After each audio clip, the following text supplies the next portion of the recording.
Voy a tocar la campana.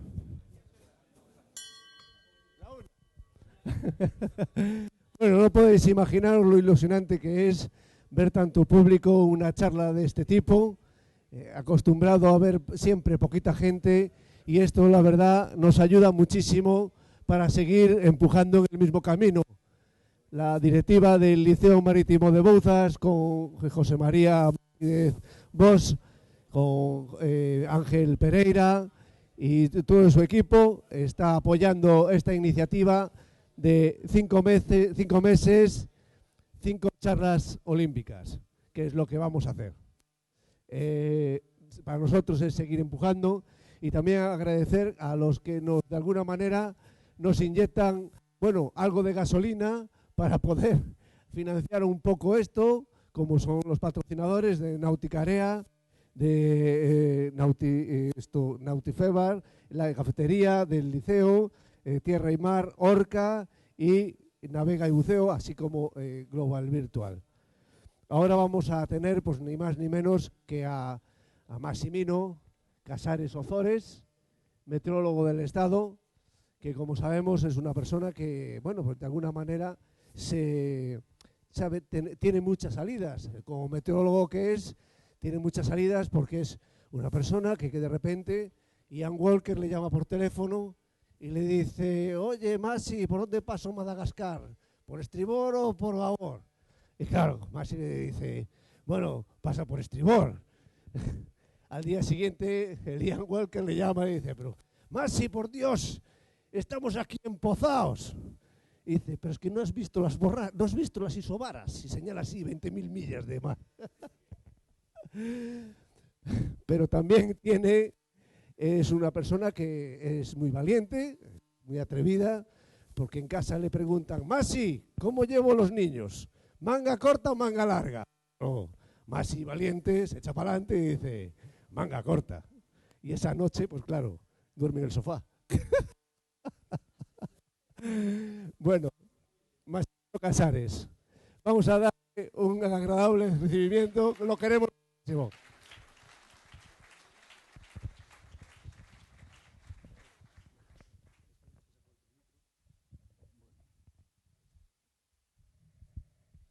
Buenas noches. Y la conferencia más o menos va a ser como el cebolleta, basándome en la experiencia de muchos años, pues cómo empecé, pero vamos, no por mi vida, sino cómo era la meteorología hace 47 años que empecé y cómo fue evolucionando, ¿no? Entonces, se oye. Se oye. Pues hace 48 años hice una oposición y el primer destino que me tocó fue Bilbao, el aeropuerto de Bilbao. En las oficinas, como visteis aquí en el año 79, en las oficinas lo único que había era un mapa, una máquina facsímil que nos daba unos mapas, que era la predicción, el análisis y predicción francesa, había la inglesa y había la española. Salían por un facsímil de papel que se quemaba y después todas las demás cosas eran números, eran claves, las cuales había que irlas traduciendo a un papel. O sea, estos señores, la oficina que visteis ahí en la película, la oficina meteorológica, tal cual. O sea, había un facsímil, el señor se rió de los 70 nudos, pero ya tenían una herramienta en el año 79 que era la fotosatélite. Pero eran unas fotosatélites, la cual la interpretación de lo que ocurría en el satélite a los mapas de superficie fue años más tarde. Esto fue el año 79. Los modelos numéricos correlacionados con fotos de satélite fueron ya en los años 90, o sea, a finales de los 80, y entonces las fotos de satélite que había entonces era era un mero dato más, ¿comprendido? Entonces, entrábamos en la oficina, más o menos, y aquí...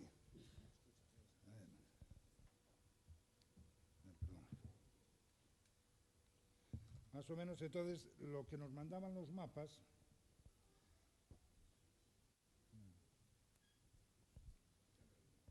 Lo que nos mandaban los mapas era esto, o sea, lo que nos mandaba el facsímil eran mapas de esta superficie. mediante, o sea, mediante el teletipo nosotros recibíamos números, números y números que eran la clave SINOP en superficie, dentro de Europa, en tierra, y el SIP. El SIP eran los datos que nos daban los barcos. Antiguamente un frente, para trazarlo, estaba el barco K y las Azores. O sea, nada más. Y entonces, por medio de Morse, nos estaban mandando los barcos que estaban navegando, a veces con defecto de forma, nos mandaban datos que a veces no concordaban y no los creías, pero para mal y para bien. ¿Comprendido? O sea, si nosotros solo teníamos los datos de Azores y el barco K, lo que ocurría con una borrasca por el Atlántico, veas el caso de este caso, de la película que nos han puesto, pues no solo no creíble, sino que se rió el señor cuando le dijeron hay 70 nudos, pues soltó una sonrisa, ¿no? Pero era porque no había datos suficientes. O sea, esto está ploteado con máquina. O sea, antiguamente mandaban los datos de las 6, de 6 a 7 y media. Se pasaban estos datos, se ploteaban a mano, se ploteaba la clave SINOP y después el análisis consistía, en este caso, por ejemplo, en puntos de igual presión, o sea, de 4 en 4, como veis aquí, desde 970, bueno, van de 5 en 5 aquí. Esto, o sea, antiguamente los franceses eran los que daban, como veis aquí en el mapa. Los franceses daban los mapas con las isobaras cada 5 milíbares. Sin embargo, los ingleses los daban cada 4 milíbares. Entonces, ya digo, pero aquí veis que con estas dos estaciones, mucha imaginación tuvieron al hacer este mapa para hacer esto. Pero ¿por qué lo han hecho así actualmente? Pues porque tenemos una foto de satélite, la cual la foto de satélite te dice dónde tienes una baja primaria, una baja secundaria y puedes trazar esto. Antiguamente con estos dos datos te tenías que buscar la vida para hacer un mapa que el que estaba al lado tuyo, o sea, en las prácticas en Madrid de hacer mapas de superficie con la tira del teletipo, al de al lado le salía distinto a ti. O sea, entonces, ahí, bueno, distinto ¿por qué? Porque los frentes se trazaban por distinta temperatura delante y detrás, aquí tendía la presión a bajar, después a subir, se pintaba en rojo y tal. Todos esos datos que tú ibas teniendo los ibas eso y te daba el frente por un sitio y lo trazabas. Pero al de al lado, la superficie era de 2 centímetros, el cual también ocurría lo mismo, lo trazaba.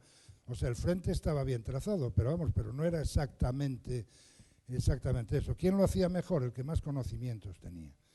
¿Qué hacíamos para analizar? Pues a base de eso teníamos que hacer los sondeos, analizar los sondeos, donde había más inestabilidad, poca inestabilidad. O sea, cuanto más analizabas, mejor te salía el mapa. ¿Qué problema había?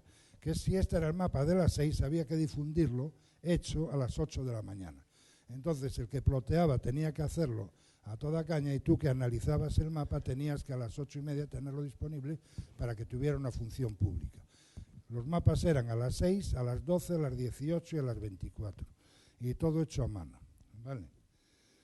Entonces, esto era lo que hacíamos superficies y bueno, espera, y había una forma de predicción que cogíamos el del día anterior y el siguiente. Si solo tenías el mapa de superficies, cogías la oclusión y la desplazabas 24 horas respecto al centro de baja entonces.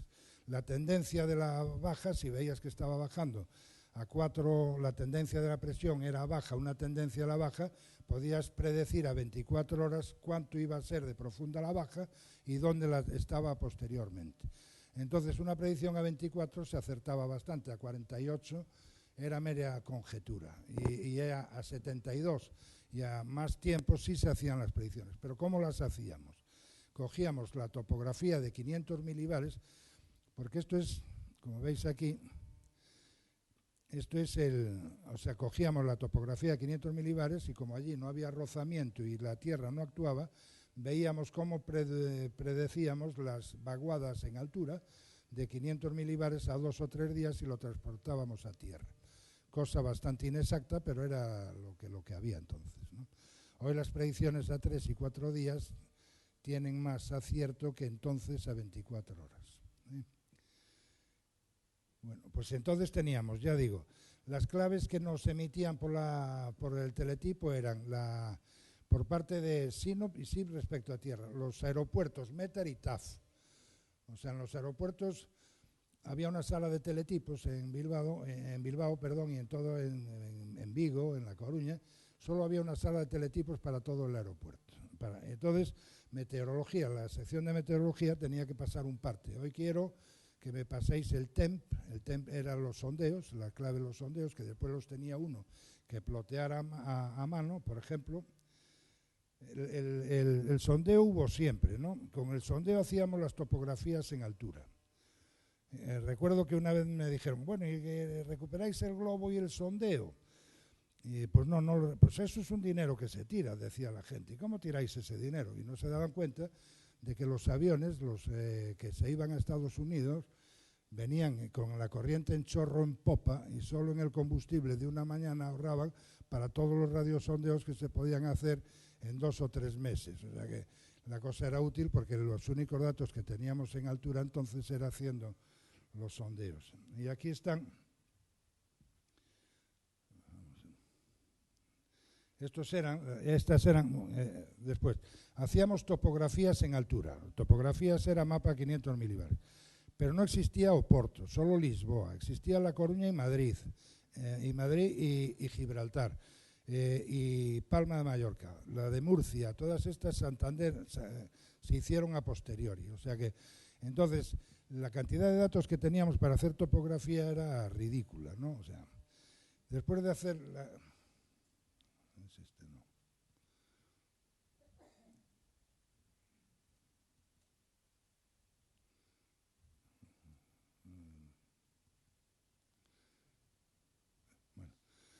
Estas son las estaciones que había para hacer mapas de altura. El barco K que teníamos en el Atlántico también nos cogía,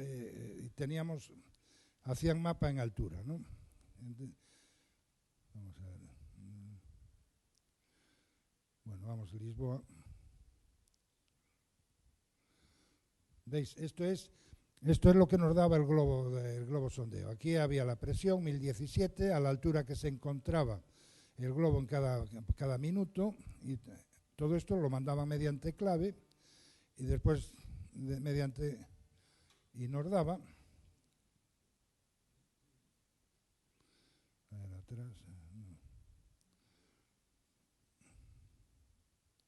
y si queremos, y lo que aprovechábamos para regatas, después ya me meto en regatas, buscábamos, o sea,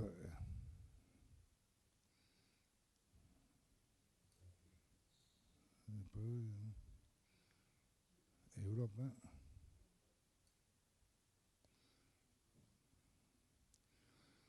Bueno.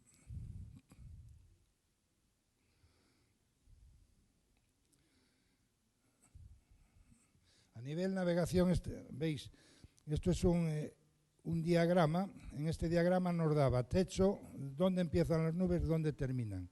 Estabilidad e inestabilidad. La estabilidad, el swing, o sea, si hay mucha estabilidad, el efecto en las velas, hay mucha cizalladura, que es el concepto como se llama en meteorología. O sea, que el viento gira en el hemisferio norte a derecha según sube, por rozamiento a izquierda, y entonces una de las formas en las cuales se sabía es mediante este diagrama hasta 100 o 200 metros. Después, a partir de ahí, es el viento geostrófico, que es el que salía en el mapa de eso. En San Diego, cuando estábamos en San Diego, los neozelandeses llevaban a Houghton. Houghton era un meteorólogo inglés que había sido director del Servicio Meteorológico Inglés, y en la jubilación se iba con sus olímpicos y a todos los eventos de vela que ocurría. Como no había sondeos o no había facilidad de ellos, lanzaba un globo y hacía un sondeo con un teodolito, proyectaba el azimut y la altura en superficie. Entonces sabía el viento que había, dónde estaba el rozamiento, si no había nubes, sabía dónde estaba el viento en altura para ver si saltaba la brisa o no la brisa, con qué intensidad. Todo eso lo hacía él mediante un globo que lanzaba y lo seguía con teodolito. ¿Comprendéis? Pero nosotros, tanto en San Diego, En San Diego, como en todos lados, siempre tuvimos sondeo. Y en Valencia tuvimos perfilador de viento, o sea, mediante una sonda vertical nos estaba diciendo los vientos que había en altura. Para el salto de brisa, veíamos si el viento arriba iba en una dirección, entonces nos estaba ayudando el giro de brisa. Otras veces había una inestabilidad y estaba un viento caótico arriba, entonces ya predecir la brisa o no la brisa era bastante más complicado. Todo eso era... Pues eso es lo que teníamos entonces, ¿no? O sea, teníamos el sondeo, el climat, o sea, otra clave que era el climat, era eso y estar todo el día ploteando con papel y lápiz y viendo números y viendo números y viendo números. Nos ayudábamos en el facsímil, que a veces los ingleses y los franceses y nosotros cada uno daba el frente por su lado. Éramos tan osados de dar temperatura de aguas de mar con 10 barcos en todo el Atlántico, o sea, hacíamos el mapa de eso. O sea, hubo un trabajo que hicimos sobre túnidos en La Coruña. Jaime Mejuto, o sea, me dijo que a partir de la dorsal de 18 grados era donde entraba el atún que venía de Azores y que venía por la vía de Canarias y en la dorsal de 18 grados. Problema de que yo le decía, oye, tenemos tecnología suficiente con satélite para saber qué se puede hacer. ¿Qué ocurría? Pues como no había datos fue un disparate. Después eso tuvo éxito cuando ya con SST, o sea, con la temperatura de satélite que nos estaba dando la temperatura del agua, entonces ya fue muchísimo más exacto y después fue cuando, o sea, quiero decir de que entonces se tenía conocimiento, lo que no se tenía era datos suficientes y para poder desarrollar muchas teorías de las que había entonces, ¿no? Entonces ahora nos vamos a meter ya, esto es lo que había, vamos a seguir, nos vamos a meter con...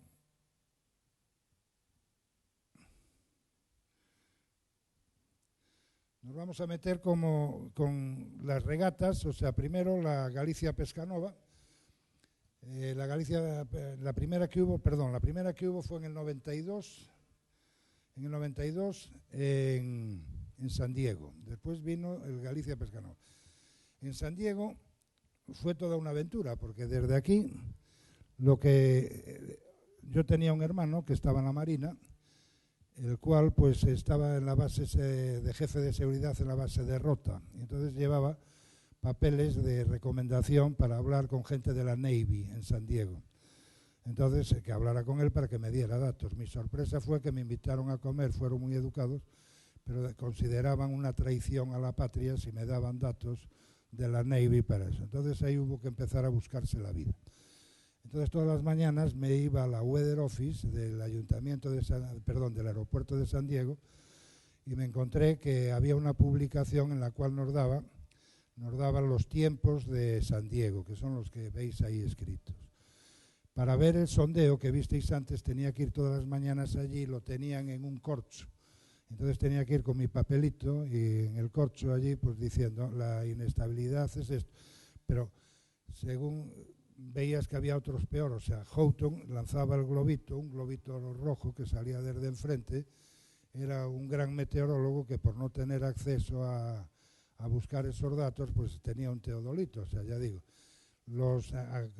a contar que los neozelandeses tenían un container más que los demás, porque el último container, que ahora son todos estos fenómenos, eran las literas donde dormían, o sea que fueron de precario total, y el único dinero que tenían era para el barco, y de ahí salieron todos los que están ahora. O sea que a eso, a reconocer, los australianos rompieron el barco y se hundió en pocos segundos. O sea, eso fue pero la meteorología, después de conocer esto, ya apretando, nos hicimos con, con unas cartas que había allí en el aeropuerto, y todos estos que veis aquí son aeropuertos que había en San Diego. Entonces los ploteábamos a mano, cuando ya mecánicamente, antiguamente ya se podían plotear en sentido, y ploteábamos a mano los vientos que habían en los aeropuertos estos. Hacíamos mesoescala es que pasábamos las isobaras cada 2 o 1 milibar, y entonces con esto nos íbamos a lo anterior, para saber qué predicción, esto es otro ploteo, qué predicción podíamos hacer. ¿Qué ocurría? Esto era para el listado que nos daban para plotear, ¿no? Bueno, esto ya es Ocla. Bueno. Y entonces así nos buscábamos la vida. Todas las mañanas, sin embargo, o sea, a las 6 de la mañana, 5 o 6 de la mañana nos levantaba, meteorología se levantaba, porque estos señores a las 7 querían un briefing.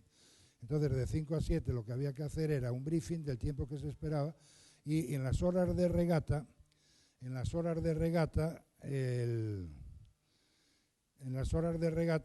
predecir por horas, que en aquellos tiempos también, veis con la ayuda que teníamos, no era nada fácil.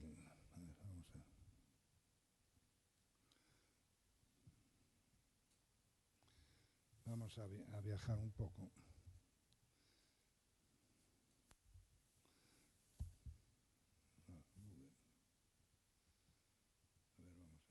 Que teníamos en San Diego.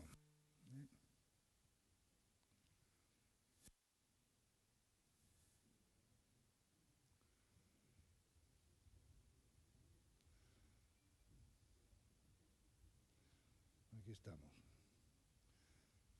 Nosotros vivíamos aquí en Mission Bay y salíamos, el campo de regatas era como a 4 o 5 millas de Mission Bay. Era aquí al norte estaban los americanos compitiendo entre sí y abajo estábamos el resto de sindicatos regateando aquí. Entonces, con los datos que acabáis de ver, con eso teníamos que hacer una predicción a este campo de regatas. Este campo de regatas ya veis que no tiene ninguna influencia de tierra porque se alejaban lo suficientemente para que no pudiéramos tener efecto de dinámica de reforzamiento de cerca de costa. ¿Qué hacíamos entonces? Pues desde aquí, desde San Francisco, normalmente había una cortina de polución, de contaminación, una calima enorme, y entonces sabíamos que venía el viento de allí cuando se aclaraba por algún punto. Veíamos que la capa de calima quedaba limpia por un sitio y por ahí iba a saltar el viento. El tipo de situación meteorológica que nos encontrábamos entonces ya la habíamos definido por la tabla que visteis, pero ya visteis que eso era trabajar en precario totalmente. O sea, era unas situaciones que se habían dado no había fotos de satélite, no había otra curiosidad.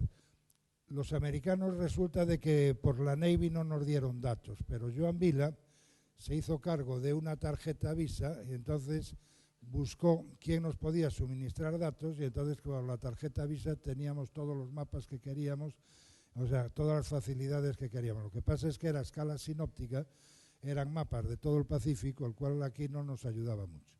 Entonces lo que nos ayudó es lo que os acabo de decir, saber las situaciones típicas de toda la vida. Nos ayudó el haber ploteado el mapa y hacer a mesoescala qué situación se estaban dando y después de todo eso aplicarlo al campo regata.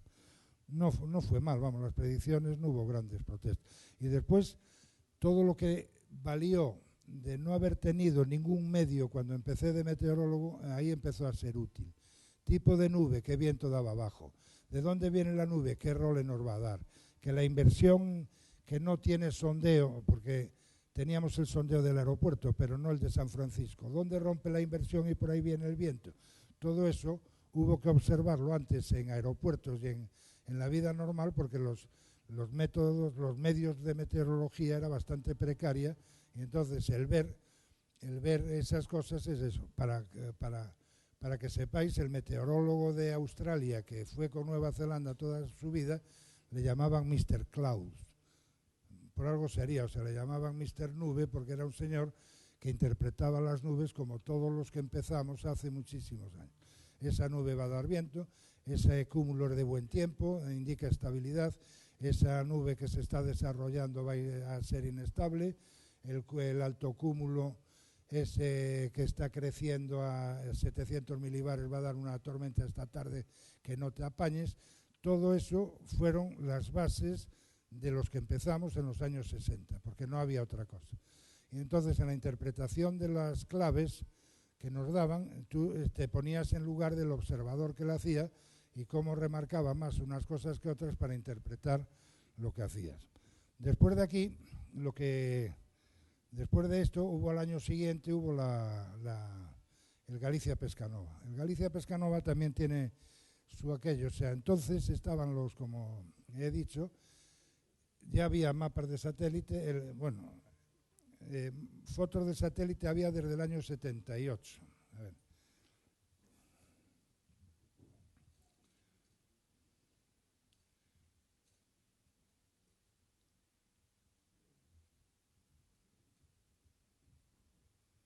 Mira, vamos a ver.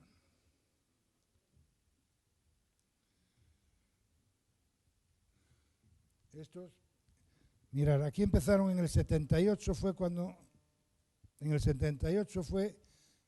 hicieron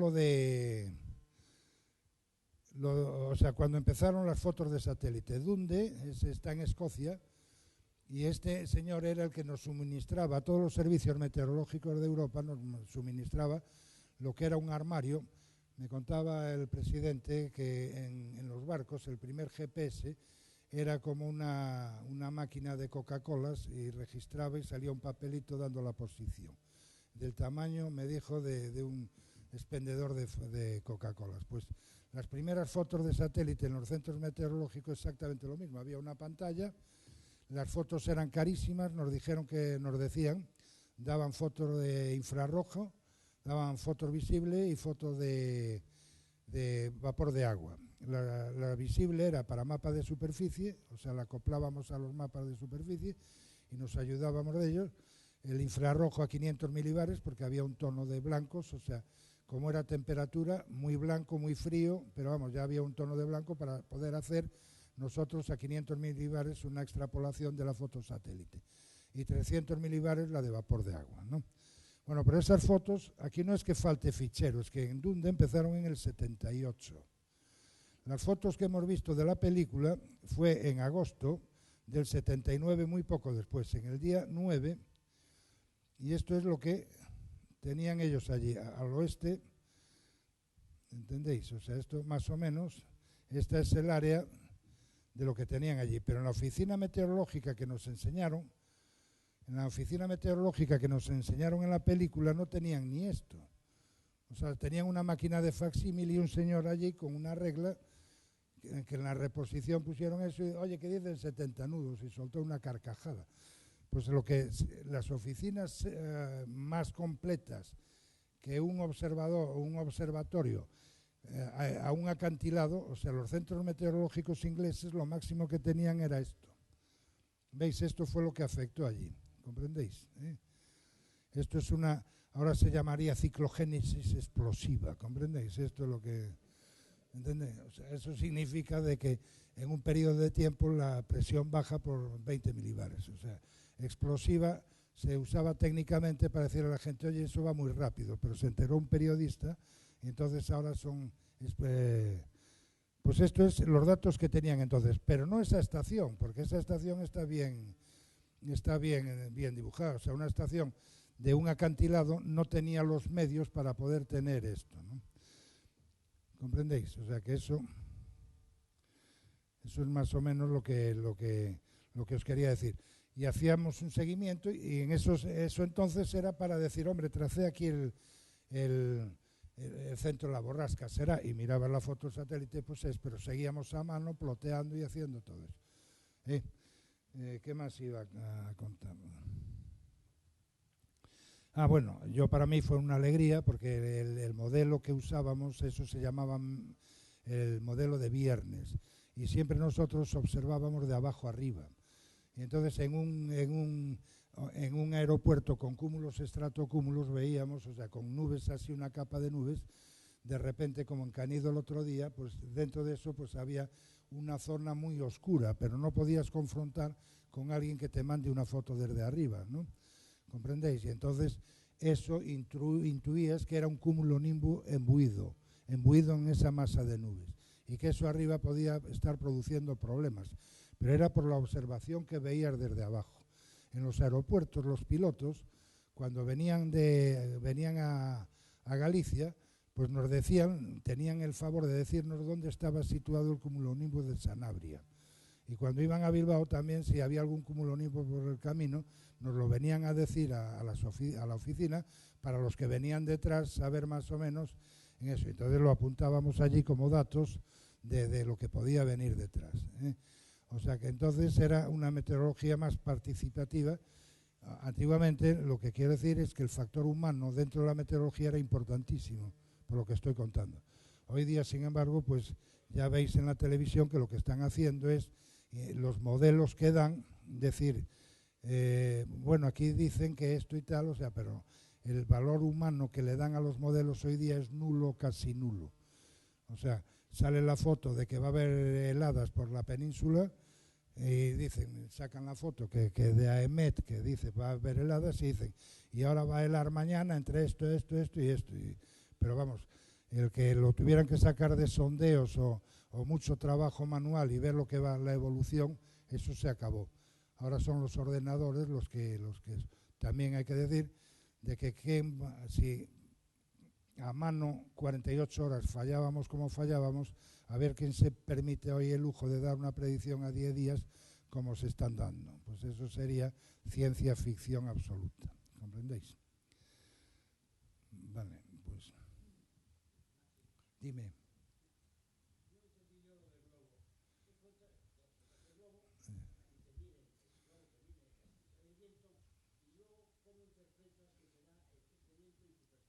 Bueno, pues mira, el globo no, el globo lo que te da, vamos a ver, es un globo sonda. El globo sonda lleva un sensor de humedad, lleva un sensor de un barómetro aneroide, el cual por la presión sabes a qué altura se encuentra, y te da también temperatura. Entonces sabes, con esos tres datos, sabes a la altura que se encuentra en una atmósfera tipo, sabes la temperatura que tienes y con la humedad, punto de rocío y todo eso, sabes eso. Entonces, si sigue a la izquierda de una curva de estado hipotética, hay inestabilidad. Si sigue a la derecha, hay estabilidad. En las capas bajas, hasta la de rozamiento, también te dice a que si hay estabilidad o inestabilidad. O sea que hay unos índices dentro de ese sondeo, el cual te va explicando todo lo que te interesa. ¿Para qué vale para la vela? Pues mira, en las primeras Copa América las velas eran triangulares, porque no se le daba importancia al viento que había en altura. Como la cizalladura en vientos estables, cuanto más te alejas para arriba tienes un viento que más potente, más fuerte, en caso de vientos estables, en inestabilidad no influye tanto. Entonces, como existe esa cizalladura, las velas ya parecen cangrejas. ¿No ves en la Copa América que son cuadradas? Pues están buscando el viento de ahí arriba.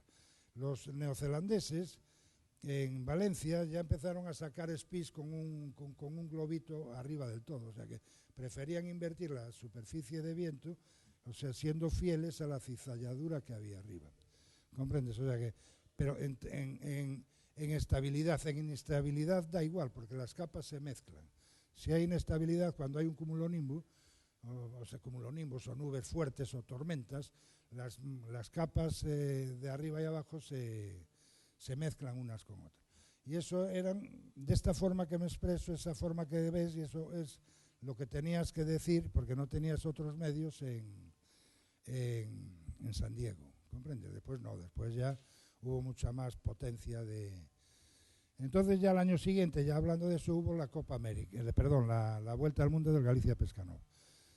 Yo hice la Vuelta a Europa, el Báltico, con la tripulación, y después en la Vuelta al Mundo ya no, pero vamos, se hizo un seguimiento desde tierra. Y para que veáis, el único modelo numérico que había entonces a nivel mundial era el Centro Europeo de Predicción. Para pedir el Centro Europeo de Predicción a nivel mundial se tuvo que pedir al Centro Europeo de Predicción, a Bruselas, se tuvo que pedir que por favor nos suministraran las pasadas de 6, 12, 18 y 24 del modelo mundial para este caso. Y entonces se se pasaba ese modelo que era único, o sea, solo estaba para investigación, todavía lo estaban confrontando con otra serie de datos, o sea, para investigar en él, y con eso fue con los que se hizo un seguimiento del Galicia Pescanova. O sea, que teníamos un sondeo, 4 sondeos diarios para eso. Yo lo mandaba a la oficina de prensa que tenía Duri, y Duri hacía el seguimiento que quería con eso. Pero no lo tenía, o sea, la gente todavía, no teníamos internet, no había internet, eso. En San Diego la red de estaciones y mapas que nos daban era por Servirred, o sea, Macintosh, o sea, tenía una cosa Macintosh mediante tarjeta de crédito, por supuesto, y lo que nos querían dar, que era pues los datos de aeropuerto y lo que cogías por allí. O sea, mapas de todo el Pacífico, y con eso pues tenías que vapulearte y salir adelante, ¿no? En un año, pues ya veis, al año siguiente, que fue el Galicia Pescanova, ya había una ayuda, ya había modelos numéricos o sea, investigando sobre ellos, pero ya nos valieron, no eran suficientemente buenos para saber qué estaba ocurriendo en las regatas, si se metían en viento o no en viento. La baja de Cabo de Hornos, ahí la vimos.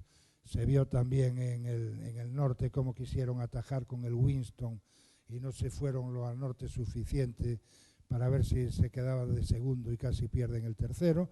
O sea que ya ahí fue más entretenido porque teníamos un modelo de predicción y a nivel mundial, y con una entrada de datos ya estaban metiéndose datos vía satélite y eso. Después ya la siguiente ya fue a nivel personal menos interesante. ¿Por qué? Porque ya el hombre influía menos, ya nos metimos ¿veis? Esto es ya... A ver, vamos. O sea, aquí ya nos daban todo hecho, ¿comprendéis? En Nueva Zelanda.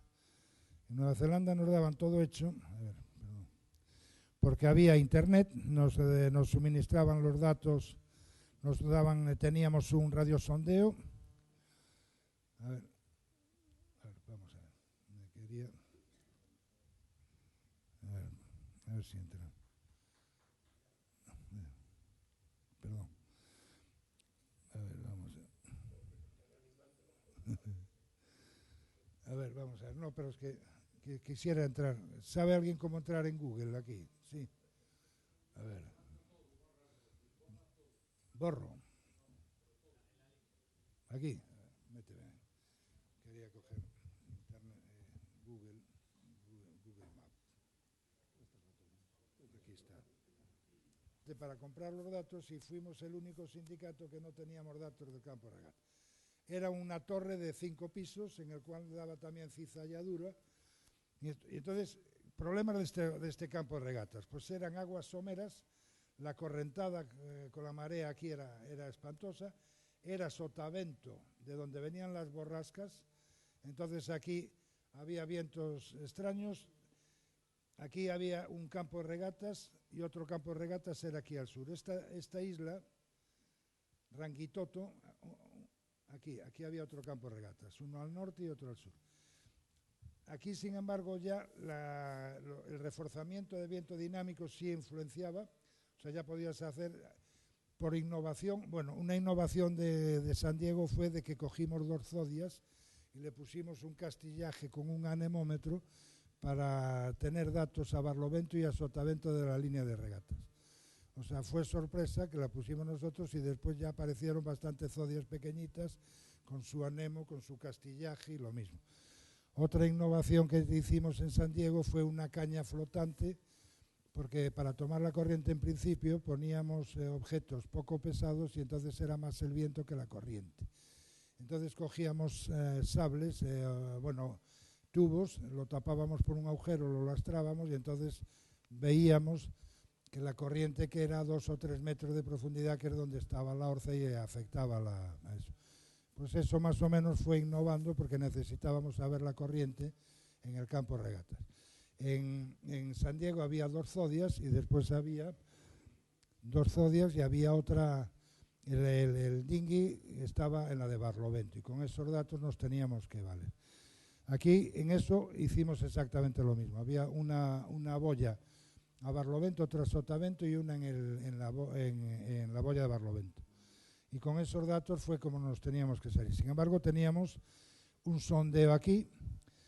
Después teníamos esta isla que nos volvía locos, porque esta isla, cada vez que se acercaba un barco en el barco sur aquí, si había un poco de sol, tiraba la isla un role siempre caótico que no sabía por qué. Y mirar qué fácil es la razón, ¿eh? ¿Veis? O sea, esta isla es verde, entonces como verde sería un cuerpo que no tenía que reaccionar al calor, pero fuimos andando para ver de qué color es por dentro. Negro. ¿De qué estaba formada? De magma. ¿Y qué ocurre? Que en cuanto había un rayo de sol, un cuerpo negro absorbe calor tremendamente, y entonces en cuanto había sol, chupaba viento y había un role siempre enorme que a veces convenía y otras veces había que escapar de él. O sea, esta isla, Rangitoto, perturbaba bastante el campo de regatas, pero vamos, se fue directamente a la isla. Eso. En Nueva Zelanda tienen la buena suerte de que como no hay profundidad en tierra, en vez de dragar, que sale carísimo, iban a todos lados en catamaranes y metían las proas de los catamaranes hasta la playa y daban atrás y levantaban una espuma, pero todo catamaranes, porque todo aquí es la isobata de 2 metros. A veces el viento que había en tierra y buscábamos Meteoclimatic y buscábamos, Meteoclimatic es una meteorología totalmente amateur por parte de la gente que invierte su dinero en estaciones y entonces lo que hace uno es saber si en Játiva hay viento o no hay viento y dónde es cuando había calma. O sea, había que agarrarse todavía a todo lo que sea. Y había un perfilador de viento. Bueno, y se me pregunta si queréis, ¿qué? Exactamente, tirábamos del aeropuerto, de vez en cuando teníamos eso, las nubes que pasaban por arriba, a veces el semblante venía muy rápido y sabíamos que la brisa iba a ser fuertísima o fuerte, o sea que había que recurrir, o sea, al reconocimiento, o sea, el conocimiento de haber observado toda su vida, eso no se pierde, eso se necesita siempre, ¿eh? O sea, el interpretar modelos en una habitación como se está haciendo en televisión, no le dejas nada a la mente. O sea, están diciendo nada más lo que les dice el modelo. Pero vamos, bueno, y preguntas. Bueno, vamos a saludar, a dar las gracias a Massimino por la charla. Muchas gracias.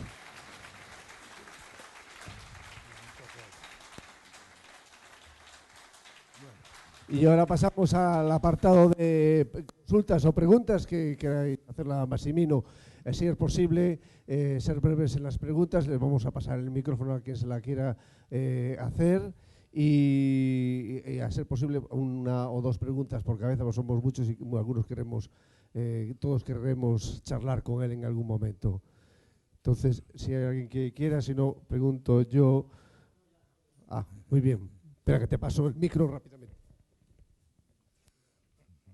Sí. Maxi, hoy las regatas hoy ya no tiene el cheiro que antes llamábamos a los patrones, hoy ya no necesita, ¿no? Es todo a través de la tecnología meteorológica, ¿no?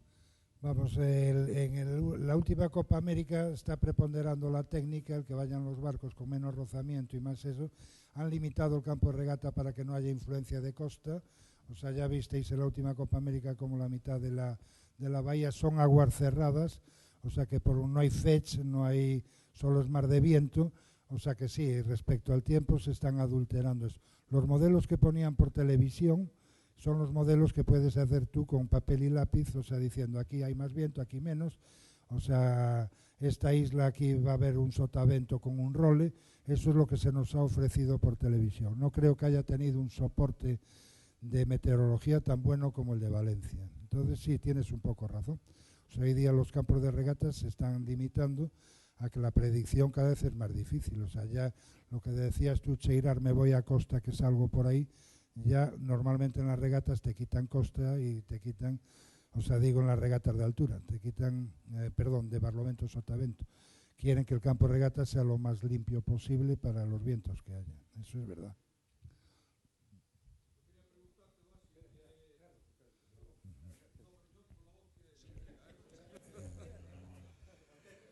Yo quería preguntarte, Masi, el tema este de que aunque no es mucho de meteorología, pero bueno, las famosas estas olas gigantes, que tengo entendido que el otro día en la boya de Villano midió una de 26 metros. ¿A qué se debe eso? Mira, si vemos un dato de boya normalmente, o si te metes en FNMOC, ves que te dan un mar de fondo primario, un mar de fondo secundario y te dan un mar de viento. Entonces, el mar de fondo primario puede ser, o sea, de media 6 metros, el secundario 6 metros y el de viento, por ejemplo, 4 metros. Se puede dar, pero en un periodo de retorno de 10 o 15 años se puede dar que las tres se contrapongan una con otra, ¿no? Pero es más, en la altura, la altura de las olas van relacionadas H1/3, que son las 30 más altas de 100. Entonces, en un mar de fondo de 2 metros puede haber una ola de 4 metros. ¿Comprendes? Solo falta de que haya el número de olas suficientes para que ocurra eso. Entonces, si pones esos tres parámetros en máximos, pues puede ocurrir. Ocurrió en Santander en el norte y en Villano también. Pero es por eso, o sea que hay mares, suel primario, secundario y mar de viento. Si esos tres coges máximos, o sea, pero el periodo de retorno pueden ser 100 años, 50 años, no vuelve a ocurrir en un periodo de tiempo. Vale. Dime. Masi, tú que tienes influencia en la meteorología, te voy a hacer una pregunta. ¿Por qué la meteorología que anuncian en televisión, cuando hablan de España en general, concretamente de Galicia, se equivocan tanto y siempre dicen que llueve? O sea, y sobre todo entre el norte de Galicia y el norte y el sur, o sea que siempre dicen Galicia llueve y después vienes aquí y tienes un tiempo. Y eso no es ninguna tontería porque influye mucho en el turismo. Sí, sí. No, vamos. Sí, vamos, pero eso no sé, pero llueve bastante aquí, ¿eh? Sí, vamos. No, vamos, quiero decir de que sí, hay veces de que nos dan más lluvia de la que hay, pero llueve, ¿eh? O sea que si vas a vivir al sur, pues te darás cuenta que aquí llueve bastante. Masi, yo quería preguntarte qué páginas web nos recomiendas para hacer las consultas de predicciones meteorológicas. Uy, a ver, yo tengo, si ves, o sea, vamos a ver, una meteorológicamente hablando, el Passage Weather tiene de bonito que te da 3 modelos. Entonces, si uno no va bien, miras el siguiente y si no, el tercero. Es el único. Bueno, eso, a ver, vamos a ver.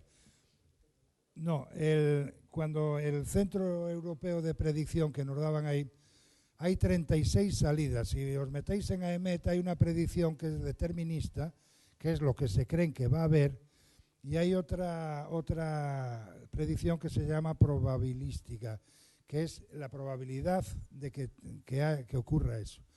¿Cómo se calculan ambas? La determinista es, hay un 70% que ocurre esto, un 40% que ocurre esta cosa, un 10% y un 2% que ocurre. Son 36. Entonces, en la probabilística dice, de todos estos 36 modelos, hay 28 que dan lluvia. Entonces, hay un 94% o un 92% de que llueva. Esa es la probabilística. ¿Comprendéis? Entonces, ¿tenemos nosotros 36 salidas de un solo modelo como es el Centro Europeo? No. ¿Qué recurso tenemos con Internet? Pues ver el modelo inglés, ver dos modelos americanos, ver los modelos que tengas de mano para ver cuál se atiene en tiempo presente con la realidad. Si ves que uno de ellos va mejor que los demás, pues sigue ese. Si solo tuvieras un modelo, tenías que tener los 36 salidas. Como no nos la dan a los que tenemos la pantalla delante, pues entonces nos tenemos que ajustar al que vaya más aproximado respecto a los demás. Exactamente. O sea, tú haces, eso se llama análisis y reanálisis. O sea, a ti te dan un mapa para ahora que sería un análisis. El reanálisis es decir, Oiga usted, está metiendo la pata porque eso. Yo, si queréis, aquí tengo...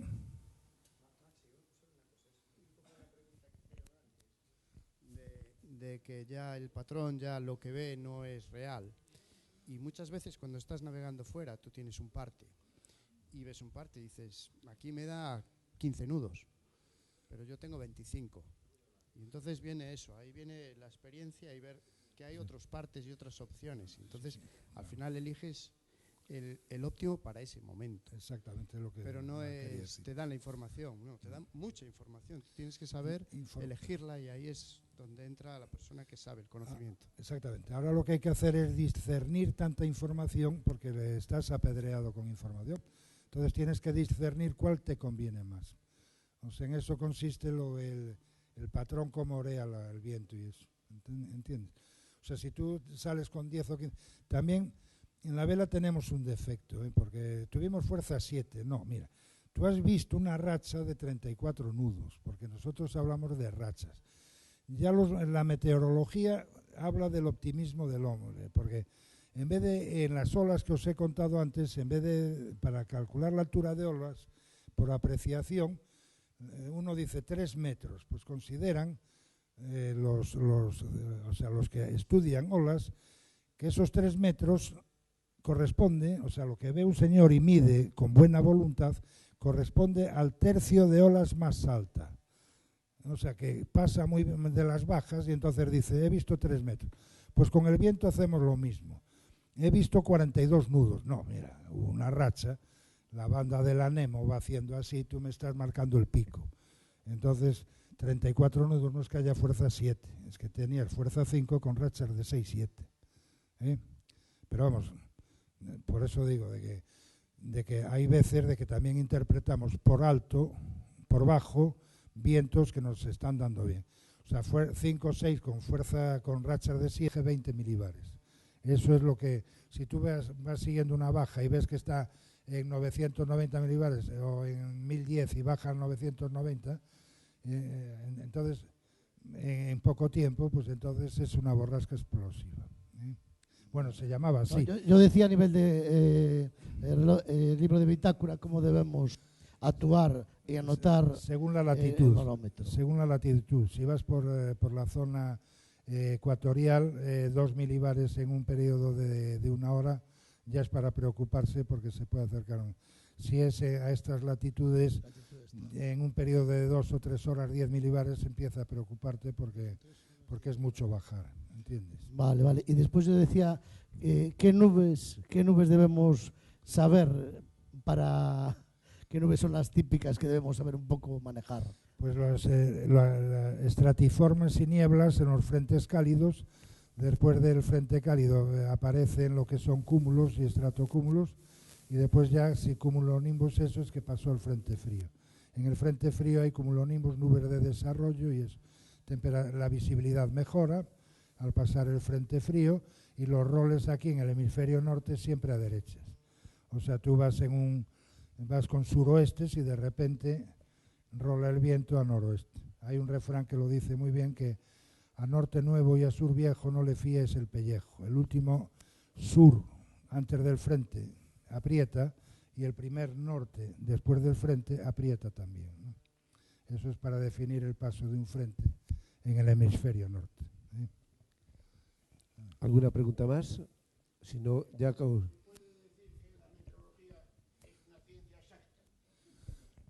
Sí, sí. A ver, no, vamos a ver, es que hay un dicho eso, o sea, tú en física del aire, en ecuaciones de movimiento, puedes perfectamente, tienes estudiados todos los movimientos de una partícula en la atmósfera. Pero apartado B, la atmósfera no sabe de meteorología, a ver si me entiendes. O sea, que ese caso hipotético que tú pones, ¿me entiendes? O sea, que ocurra exactamente como tú lo has planteado en una eso, no se cumple.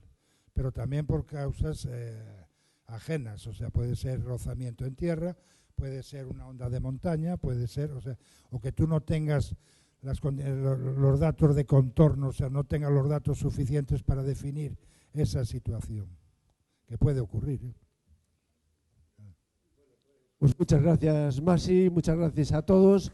Ahora el presidente del liceo nos quiere dedicar unas palabras para cerrar este acto y pasar a la degustación. Bueno, vamos a hacer una entrega de una metopa del Liceo de Bouzas para que la lleve, recuerdo, y que allí en Coruña la luzca, porque va a ser importante que sepa cómo nos la gastamos aquí. Muchas gracias, Marcelino. A todos vosotros, muchas gracias por haber venido y lo que vendrá después, en lo sucesivo. Quiero recordar que este club se llama Liceo Marítimo de Bouzas, somos todos marítimos, pero la palabra, la parte aristotélica del nombre del liceo es la unión del deporte con la cultura, y eso es lo que vamos a pretender, y que tengamos siempre esta asistencia y el interés vuestro. Eso es lo que solicito. Muchas gracias a todos por haber venido. Bueno, y va a hacer por último un detalle, Juan de Náutica Area, va a hacer un detalle a Máximo por la charla.